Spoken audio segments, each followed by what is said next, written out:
салом дӯстони азизам, ба канали Кулчақанд хуш омадед.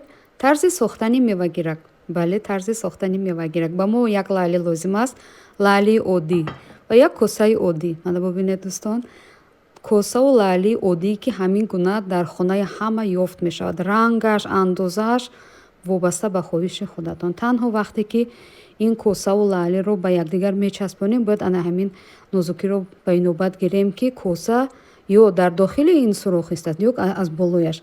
Яъне агар лаб ба лаб бошад, ширеш кардан наметавонем. Ҳамин нозукиро ба назар гиред. Агар ширеш накунем ҳам мешавад, вале як нозукӣ дорад ки вақте ки инро пури мева мекунед, метавонад ки масалан дар дастархон як кас меваро гирифт, чапа шавад, афтад. Барои ҳамин беҳтар аст ки ширеш кунем ва аз ширешҳои оддӣ истифода кунед.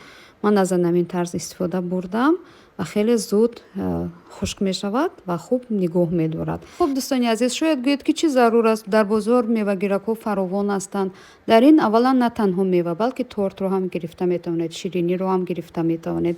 Яъне дар ҳолатҳои зарурӣ, вақте мо маърака дорем, ниёз ба мевагиракҳои зиёд дорем ва шарт нест ки мо давида бозор равем, хонаи ҳамсоя равем.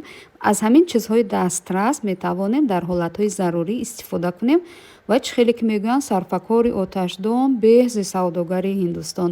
Инаш бошад барои шириниҳо дуруст кардам. Умедворам ин барои шумо муфид буд. То дидор дӯстони азиз.